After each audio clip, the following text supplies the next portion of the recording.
There's a version of you that exists in the waiting room, and she's not the same woman who walked in. She's quieter, smaller. She's learned to make herself fit into a life that doesn't fit her anymore. That's what I realized a few months ago. And y'all, I want to be clear about this. Your waiting room might not look like mine. Maybe you're not trying to move across the ocean. Maybe you're waiting for a relationship to change, a diagnosis to come back, a child to come home, a career door to open, a season of grief to lift. Maybe you're waiting for permission you'll never get. Maybe you're waiting for an apology that isn't coming. Maybe you're just waiting to feel like yourself again. But here's what I've learned across all of these waiting rooms. The room doesn't matter as much as what it does to you while you're inside.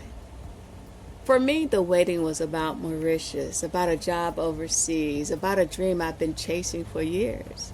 But what I've discovered and what I want to share with you today is that the dream itself was never the point. The point is what happened to me while I was waiting for it. And what happened was I stopped recognizing myself. Somebody asked me what I wanted, and I opened my mouth and nothing came out. Not because I didn't know, but because I had trained myself not to say it out loud anymore. Because at that moment, that silence was louder than anything I'd heard in years. It told me something I wasn't ready to face, y'all. Somewhere in the waiting, I had stopped being the woman who dreamed out loud. I had become the woman who managed expectations, who kept it reasonable, who made herself smaller so that disappointment wouldn't hurt as much. And I almost didn't recognize her. So let's talk about it.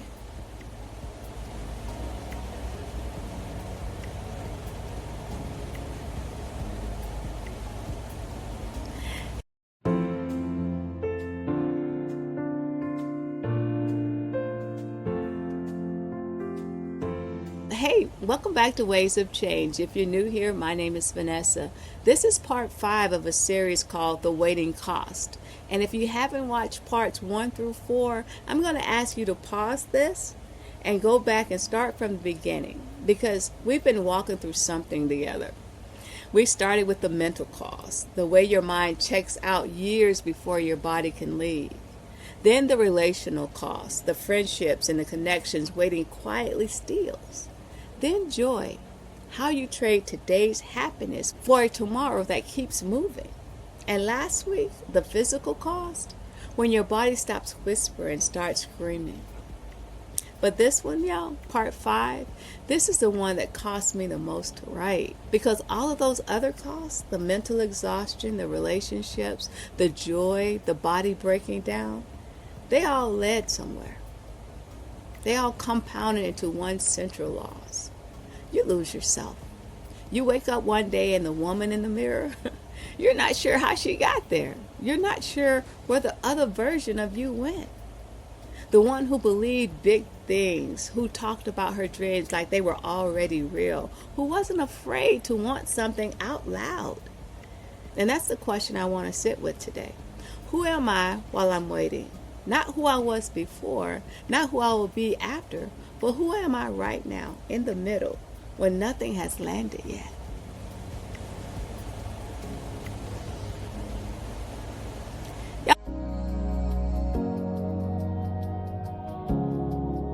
Now think about a waiting room.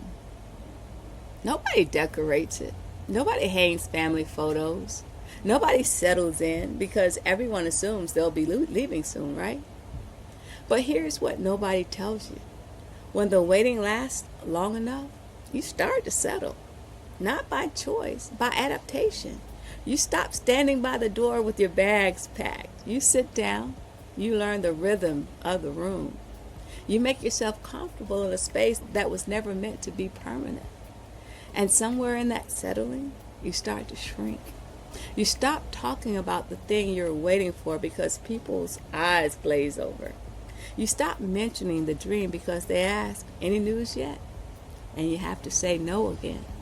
You stop describing the life you're building towards because it feels like you're describing a fantasy.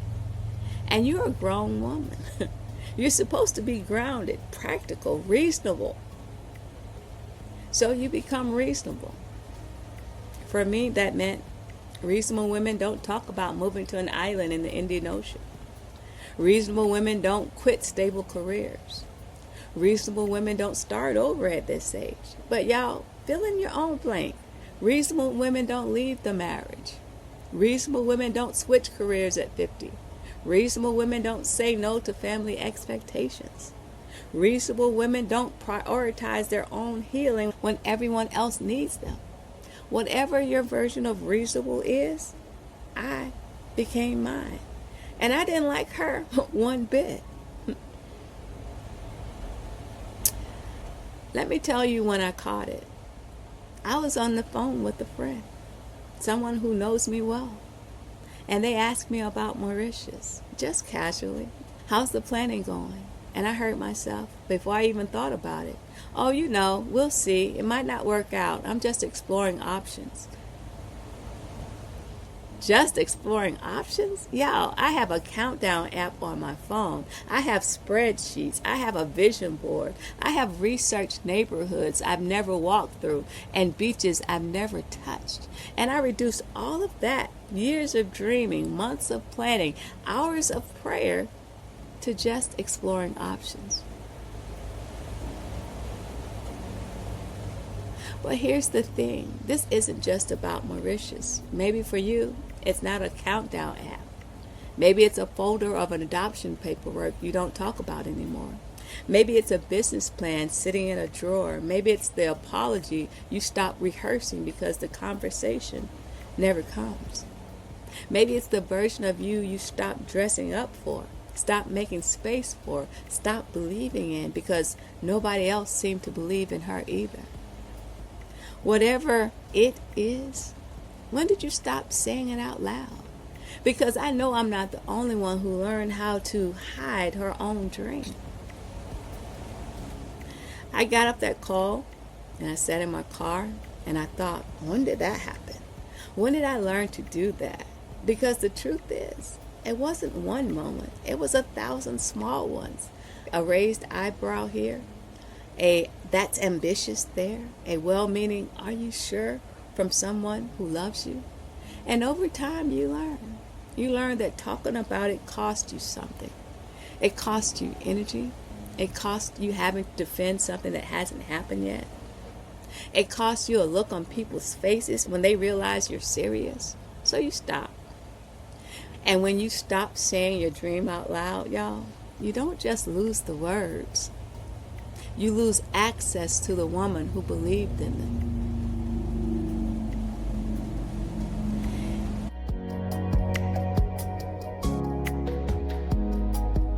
Here's what I've come to understand about identity drift. You don't decide to lose yourself. Nobody wakes up and says, today, I think I'll become a smaller version of who I was. It's gradual. It's quiet. It happens in the pauses, the moments you don't speak up, the dreams you don't mention, the desires you push down because they're inconvenient or impractical or just too painful to hold on to when nothing is moving. And one day, somebody asks you what you want, and you really don't know how to answer. Not because you don't have desires, but because you've buried them so deep under so many layers of practicality and patience, and maybe someday, that you can't find them anymore. So let me take a breath here because I'm coming to the part that stings just a little bit.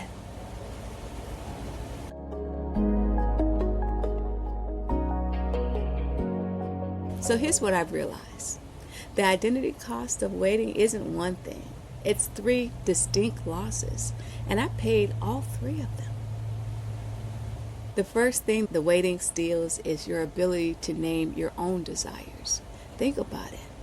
When you're in a waiting season, especially a long one, your whole life becomes about managing. Managing expectations, managing disappointment, managing other people's reactions. You become an expert at what everyone else needs from you. But ask yourself what you want. What makes you happy? What does your version of a full, meaningful life looks like? Y'all, I sat down with my journal a few months ago and I wrote at the top of the page, what do I actually want? And I stared at that question for 20 minutes. 20 whole minutes. Because I had spent so long deferring my desires, putting them on hold until a job came, until the move happens, until the circumstances were right, that I had genuinely lost touch with them. I knew what I didn't want. I knew what I was leaving. But what I was moving towards, that had gotten a little fuzzy. This is what waiting does. It doesn't just delay your dreams, it distances you from them. You start to wonder, did I ever really want that? Was that even realistic? Maybe I should just be grateful for what I have and stop reaching. And gratitude is important, don't get me wrong. But y'all, gratitude is not the same thing as giving up. The second cost is harder to name, but once you see it, you can't unsee it. When you're waiting for something big, a move, a healing, a reconciliation, a breakthrough, a second chance, every conversation about your life becomes about what hasn't happened yet. Still waiting on that? Any updates? How's that going? And you're always explaining, always justifying, always the person who's about to do something, about to get somewhere, about to become someone. Never the person who simply is. Y'all, I got tired of being the before picture. You know those transformation photos? The before and after? In the before picture, the person is slouching, they're not smiling, they look uncomfortable. And on the after picture, they're standing tall, they're radiant, they look like they belong in their own skin. I realized I had been living in the before frame for years. Every update was about what I was working toward, not what I had arrived at. Every story I told about myself was framed in future tense. And here's the thing about living in the before. It trains you to believe that your real life hasn't started yet. That the version of you that matters is on the other side of waiting. That who you are right now is just a placeholder. That's a lie. Whatever your after looks like, the healed version, the free version, the at peace version, the version on the other side of the waiting, I want you to know something. You are not a draft. You are not a rough cut. You are not waiting to become real. But when you treat yourself that way, when you talk about your life like it's all a preamble, you start to feel like a preamble, incomplete, unfinished, not quite worthy of being taken seriously.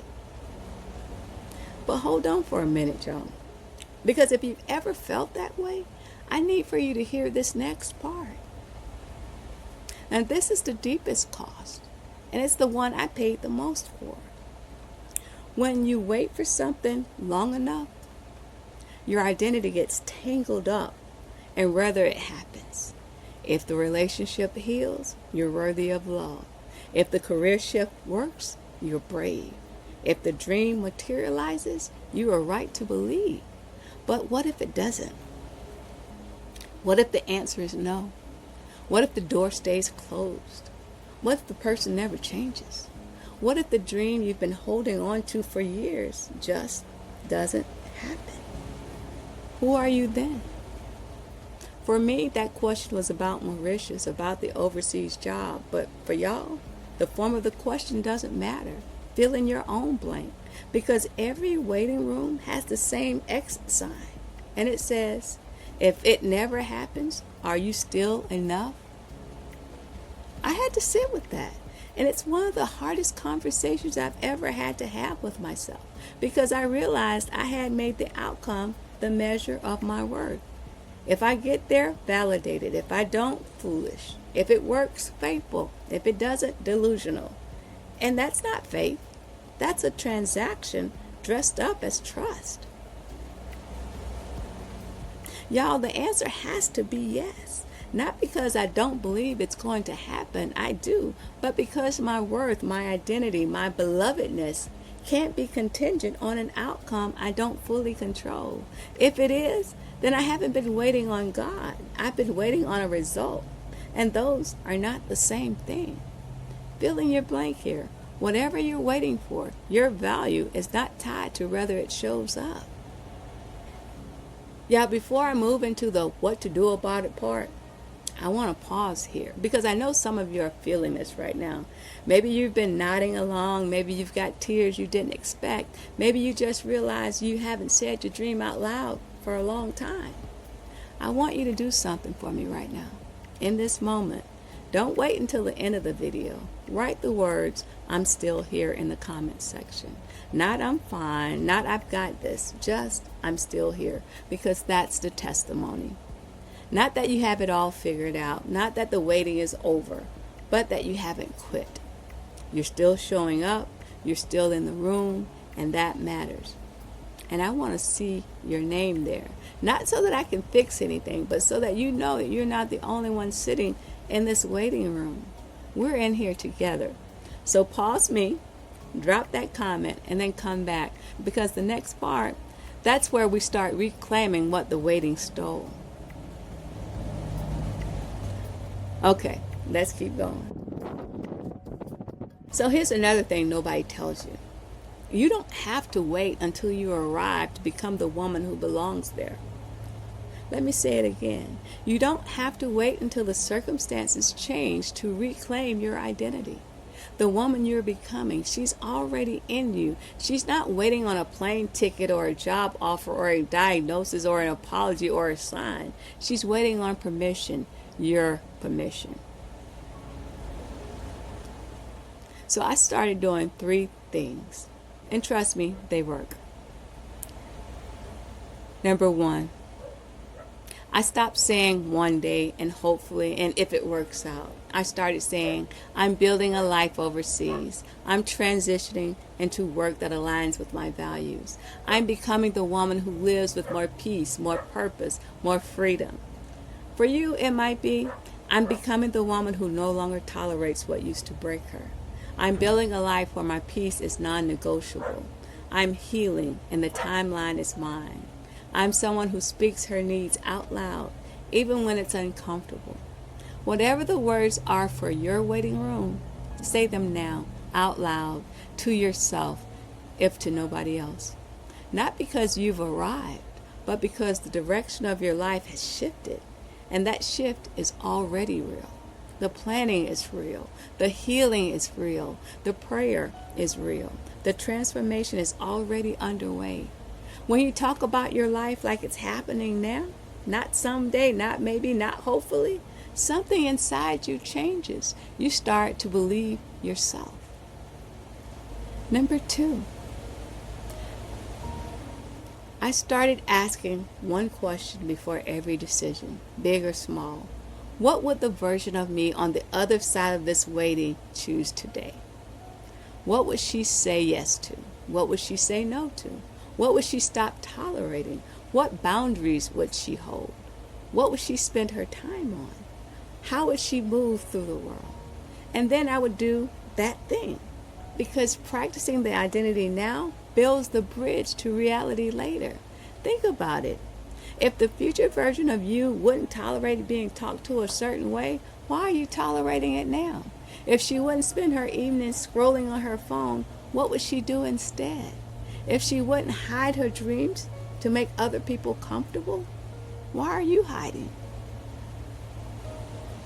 Let's take a quick breath, because this practice will expose every place you've been shrinking. Number 3, the third practice is the simplest, but it's also the one that rewires your brain. Every day, I do at least one thing that the future version of me would do. Not big things. I can't board a plane tomorrow, although that would be nice, but the small things. I can learn a French phrase. I research a neighborhood. I read a page toward a book I want to publish. I can take a walk and I imagine the Indian Ocean instead of the street I'm walking on. For you, it might be you take 10 minutes to journal instead of numbing out. You set one boundary you've been avoiding. You say no to something that drains you. You say yes to something that scares you, but in a good way. And at the end of the day, you write it down. Today I did this thing that the future me would do. Over time, those small actions accumulate. They become evidence. Evidence that the woman you're becoming is already here. Evidence that you're not just waiting, you are becoming. Evidence that your identity is not on hold. Y'all, this practice saved me because it turns out you can't think your way into a new identity. You have to act your way into one. One small, intentional choice at a time.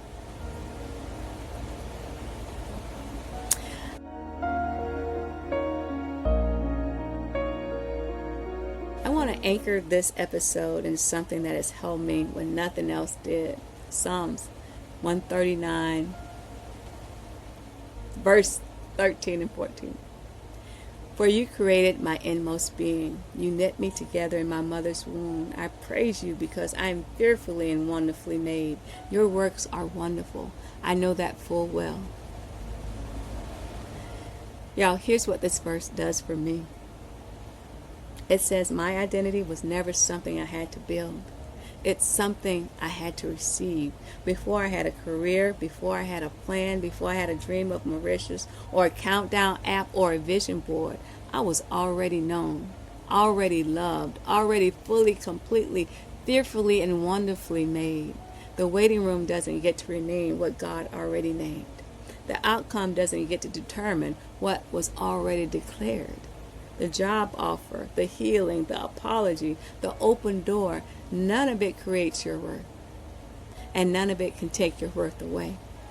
I had to learn this, and I'm still learning it because it's one thing to say my identity is in Christ.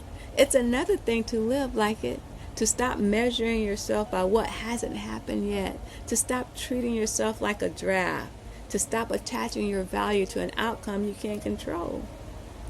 But here's what I've come to believe. You were somebody before the waiting started.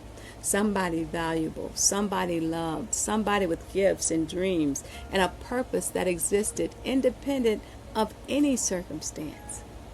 And you will still be somebody on the other side, whether it looks the way you planned or not. That's the anchor. That's what holds me when everything else shifts. So I'm going to leave you with 3 journal prompts. So go ahead and grab your journals, piece of paper, or whatever you have. And I want you to actually sit with these prompts. Don't just think about them. Write them down. Let them take you somewhere. Prompt number 1. When did I first notice myself shrinking? Describe the moment, the conversation, or the decision where you silenced a part of yourself to make the waiting easier. When did you stop saying out loud what you really wanted? Be specific. Name the person, the place, the words you didn't say. Prompt 2. Who would I be today if the outcome were already guaranteed? If you knew, not hoped, not wished, but knew that the thing you were waiting for was going to happen, what would change?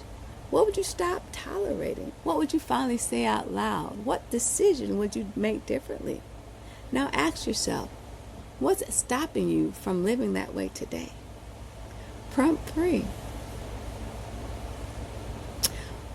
What is one thing about myself that the waiting room did not create and therefore can't take away?